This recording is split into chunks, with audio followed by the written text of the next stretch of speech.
Hi friends, இன்றைக்கி நம்ம என்ன பார்க்க போகிறோம் அப்படின்னா பொட்டுக்கடலை நடக்கடலை போட்ட சட்னி.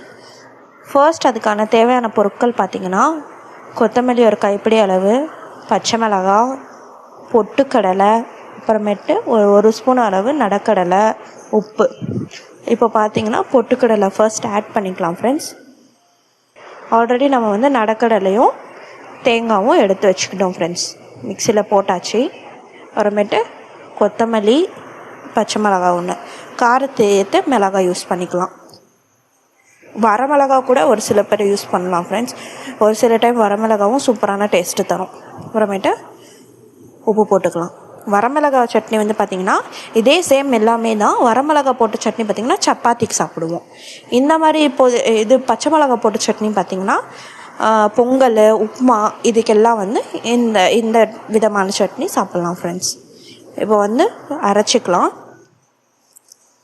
ஃபர்ஸ்ட் கொரப்பாக அரைச்சிட்டு தண்ணி கொஞ்சம் ஆட் பண்ணலாம் ஃப்ரெண்ட்ஸ். கொஞ்சம் தண்ணி ஆட் பண்ணி திருப்பி அரைச்சிட்டு இப்போ பார்த்திங்கன்னா சட்னி நல்லா ரெடி ஆகிடுச்சு. அதுக்கப்புறம் ஒரு இதில் எண்ணெய் ஊற்றிக்கலாம்.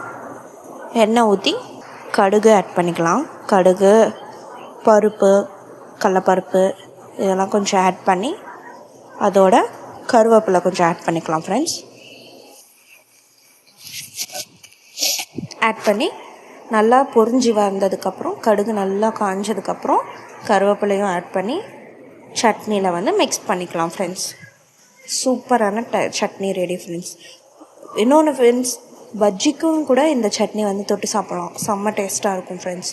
இந்த மாதிரி உங்களுக்கு வீடியோஸ் இன்னும் ஏதாச்சும் வேணும் அப்படின்னா கமெண்ட் பண்ணுங்கள் ஃப்ரெண்ட்ஸ். நான் கண்டிப்பாக ஷேர் பண்ணுறேன். உங்களோட சப்போர்ட் கண்டிப்பாக needed friends. Thanks all for your support. Subscribe my channel. Thank you.